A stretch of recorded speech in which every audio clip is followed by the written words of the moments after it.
जरा पूछना नीतीश बाबू से, नीतीश जी तो बोलेंगे नहीं कुछ। अब बिहार उनसे चल नहीं रहा, तो उनके पास आस पास सबका बेटा सब बैठा हुआ है, वही बिहार चला रहा है, वही दिन रात पुल गिरा रहा है, पुलिया गिरा रहा है, ट्रेन के एक्सीडेंट करा रहा है, पेपर लीक करा रहा है।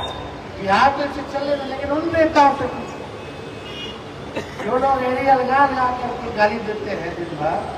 और जब तेजस्वी जी प्रेस कॉन्फ्रेंस कर रहे थे सचिवालय में मंत्रिमंडल में, तो आप प्रेस कॉन्फ्रेंस में आप भी बैठ के बोले थे कि नहीं बोले थे? और अब क्या चाहते हैं, हाँ या ना? क्या जनता दल यूनाइटेड के लोग इस सवाल का जवाब दे सकते हैं? अगर हाँ, तो तुम तो भारत सरकार में भी हो, बिहार सरकार में भी हो, तुमको मांग क्या करना है, तुमको तो करना है। अब भाजपा के एगो ना दू गो डिप्टी सीएम, अरे एगो काम बता दो, तेजस्वी तो गिरा देगा, हम जो रहे काम गिराए हैं। लेकिन भाजपा के उप मुख्यमंत्री दो हैं, दोनों का एक एक कोई काम गिरा दे, जो एक काम किया हो, बताओ एक कोई काम किया हो भाजपा का उप मुख्यमंत्री? एक एक काम है कि दिन रात लालू जी को और हमको गाली देना। जाते जाते मेरे तो इन लोग पेपर लिख के आ गए। और क्या हुआ है भाई, पूरे पुलिया गिर रहा है। इनको चुनाव जीतना है, चुनाव काहे जीतना है? आपके भलाई के लिए नहीं, बिहार के तरक्की के लिए नहीं, तो खुद बने रह जाए मलाई खाने के लिए, इसलिए चुनाव। भाजपा के लोग ये चाहते हैं कि कचरा ढोने वाला जिस समाज में आता है, जिंदगी भर उसके आने वाली पीढ़ी नाला साफ करे, कचरा धोए। रिक्शा चलाने वाले का बेटा जिंदगी भर उसकी आने वाली पीढ़ी रिक्शा चलाने का काम करे। जो भूमिहीन है उसको जमीन न दो, जो भिखारी है उसको जिंदगी भर भिखारी बना करके रखो। यही भाजपा की असल मानसिकता है। यानी जो चंद लोग हैं, मलाई खाने का अधिकार उन्हीं को है। आज भी समाज में देखिएगा कि भेदभाव होता है, जाति का नाम लेकर के लोग गाली देता है, फल्ला फल्ला फल्ला, क्या क्या लोग नहीं बोलता। आज भी देखिएगा इस तरह की चीजें। दलित का लड़का का बेटा का अगर शादी हो रहा है तो घोड़ी पे नहीं बैठेगा, मंदिर में पूजा नहीं करेगा, क्या व्यवस्था। लेकिन आज इस बात की जरूरत कि गिनती क्यों होना। आज जब हम लोग गिनती की बात करते हैं तो लोग बोलते हैं कि ये बांटने का काम कर रहे हैं। राष्ट्रीय जनता दल, लालू जी, तेजस्वी, ये लोग जात को लड़ाना चाहता है। मेरा सवाल है, जो लोग हम पे सवाल खड़ा करते हैं, हम उनसे पूछना चाहते हैं। कोई लोग नाम लिखते हैं, अपने नाम के आगे सरनेम बोला जाता है। कोई लोग मिश्रा लिखता है, कोई लोग तिवारी लिखता है, कोई लोग यादव लिखता है, कोई लोग सिंह लिखता है, कोई लोग श्रीवास्तव लिखता है, कोई लोग पाल लिखता है, कोई लोग दास लिखता है, कोई लोग कुशवाहा लिखता है। ये क्या तेजस्वी ने, लालू जी और राष्ट्रीय जनता दल ने बनाया? पहले से ही बांटने का काम किसने किया?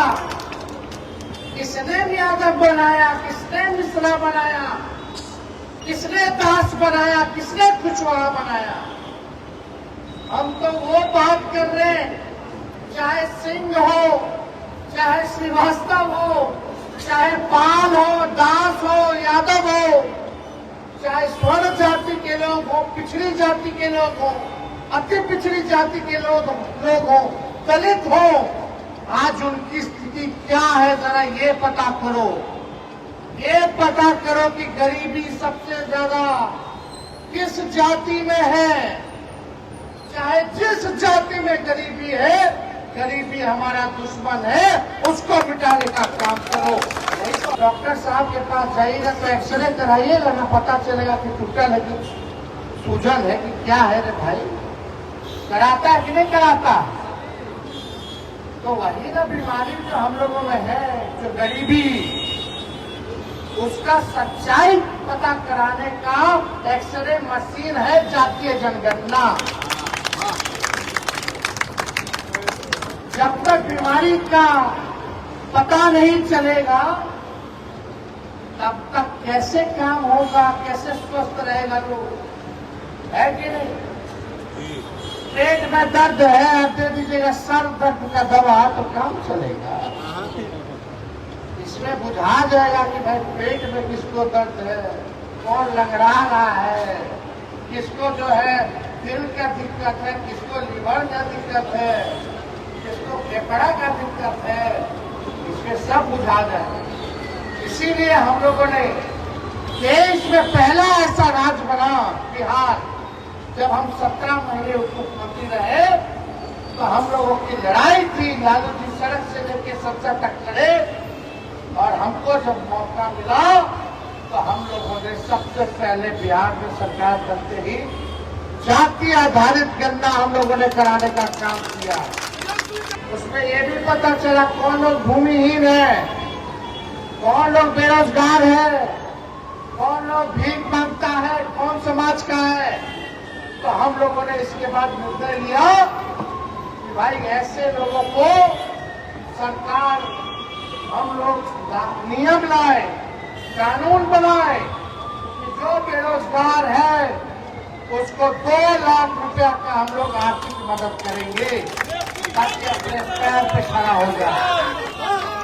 जिसके पास जमीन नहीं है उसको 1 लाख रुपया देंगे, और जिसके पास घर नहीं है बनाने का जमीन पर उसको 1,20,000 रुपया हम लोग दिलवाने का काम करेंगे, ताकि उन लोगों के पास काम हो और अपना छत हो, ताकि वो लोग आगे बढ़े, वो समाज के आगे। लेकिन इतने में हमारे चाचा जी पलट गए।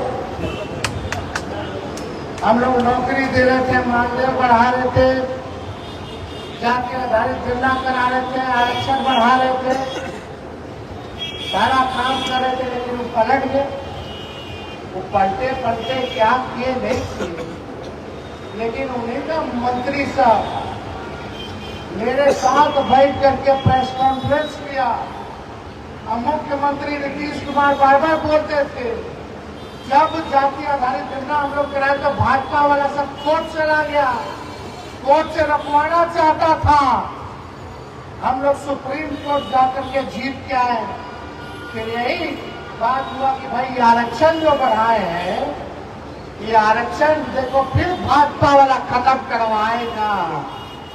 हम तो उसी टाइम समझ गए थे, इसीलिए अनुसूची 9 में डलवाना चाह रहे थे कि अनुसूची 9 में आ जाएगा तो आपका आरक्षण बचा हुआ रहेगा, उसको कोई खतरा नहीं रहेगा, गरीब को उसका अधिकार मिलता रहेगा।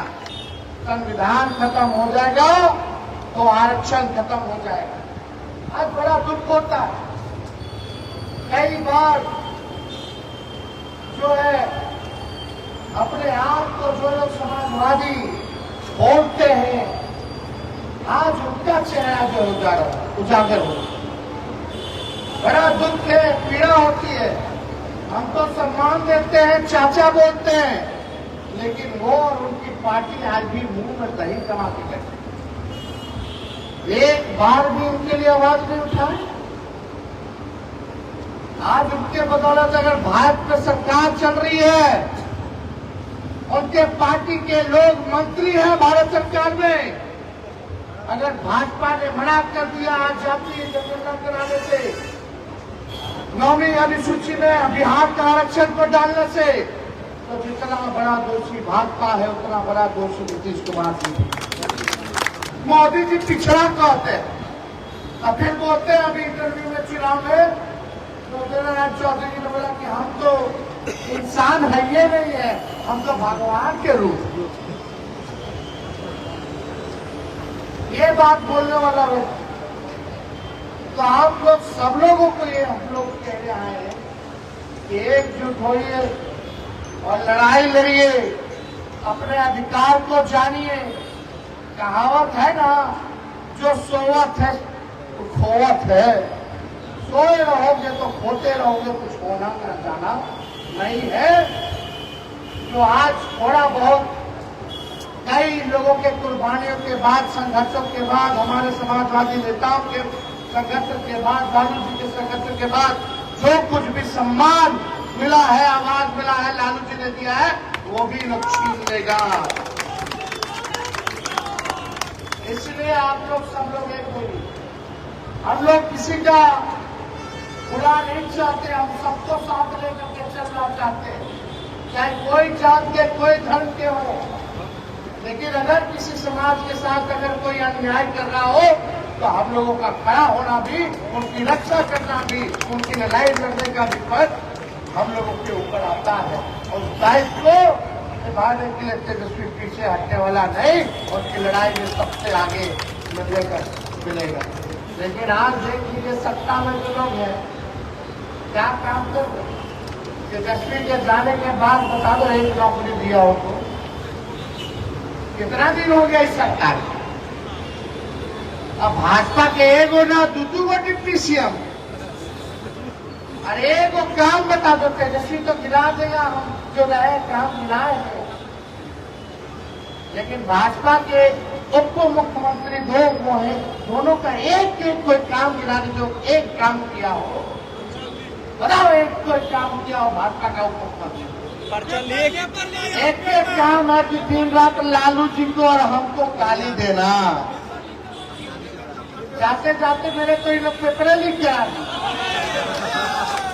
और क्या हुआ रे भाई, पुलिया गिर रहा है कि नहीं। दिन रात हत्या लूट हो रहा है, जनप्रतिनिधियों की हत्या हो रही है, गोली मारा जा रहा, वेबसाइटों पर हमला हो रहा है। कोई सुनने वाला है, कोई देखने वाला है। बस इनको चुनाव जीतना है। चुनाव काहे जीतना है? आपके भलाई के लिए नहीं, बिहार के तरक्की के लिए नहीं, तो खुद बने रह जाए मलाई खाने के लिए, इसलिए चुनाव।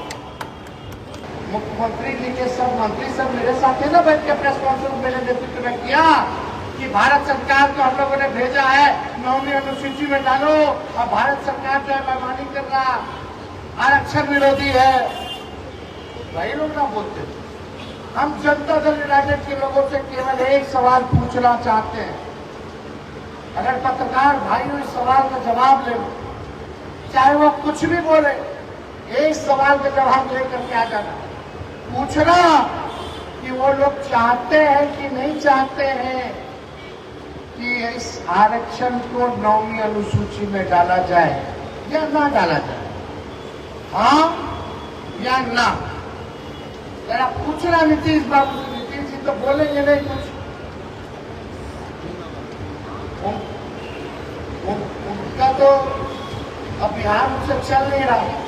जो उनके पास आस पास सबसे बेचा सब बैठा हुआ है, वही बिहार चला रहा है, वही दिन रात पुल गिरा रहा है, पुलिया गिरा रहा है, ट्रेन के एक्सीडेंट करा रहा है, पेपर लीक करा रहा है। बिहार तो इसे चल रहा है। लेकिन उन नेताओं से पूछो जो लोग एरिया लगा करके गाली देते हैं, दिन भर विकास मॉडल की दुआई देते हैं बिहार में, उनसे पूछो अनुसूची 9 में शामिल होना चाहिए कि नहीं होना चाहिए।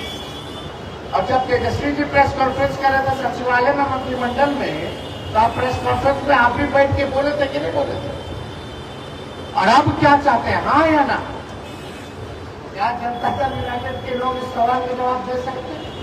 अगर हाँ, तो तुम तो भारत सरकार में भी हो, बिहार सरकार में भी हो, तुमको मांग क्या करना है? तुमको तो करना है। अभी तो नरेंद्र मोदी जी के नक्की तो वही ना दबाए हुए हैं कहने के लिए, वो हट जाएंगे तो भारत सरकार गिर ना जाएगा। तो काहे नहीं डलवा देते हैं भाई? भारत सरकार नहीं बनी, मोदी जी फिर तीसरा बार बने प्रधानमंत्री, बोल रहे थे कि बिहार को नहीं देंगे विशेष राज्य का दर्जा। अरे बोले कि नहीं बोले? हाँ, बोले। पार्लियामेंट में बोले कि नहीं बोले? बोलते हैं। कैसे मुख्यमंत्री है? 3 बार से प्रधानमंत्री नरेंद्र मोदी बन रहे, और तीनों बार बिहार और गरीब सब लोगों की भूमिका है। पूरे बिहार की भूमिका है उनको प्रधानमंत्री बनाने में।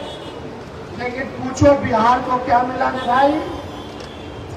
विशेष राज्य का दर्जा भी मना कर दिया, 9वीं अनुसूची में भी नहीं डालेंगे, आरक्षण को भी खत्म करेंगे, अल्पसंख्यकों पर वक्फ बोर्ड का कानून ला करके तरह तरह का जुर्म ढाया जा रहा है। लेकिन मुख्यमंत्री इसमें भी चुप रहेंगे। खाली चुप रहने के लिए मुख्यमंत्री बनाया गया कि काम करने के लिए बनाया? मुख्यमंत्री राज्य का नेता होता है और राज्य के नेता से पूछो कि इस पे आपकी प्रतिक्रिया क्या है, राय क्या है। अगर नहीं दे सकता तो किस बात का नेता? ये जवाब देना चाहिए। क्या राय है अगर नीतीश कुमार जी में हिम्मत, क्या प्रेस कॉन्फ्रेंस बुला करके या जनता से संवाद करके वो मोदी जी को कहेंगे कि अनुसूची 9 में डालो बिहार का रक्षा? हम भी देखते हैं कौन कितने घाट कितने पानी में है।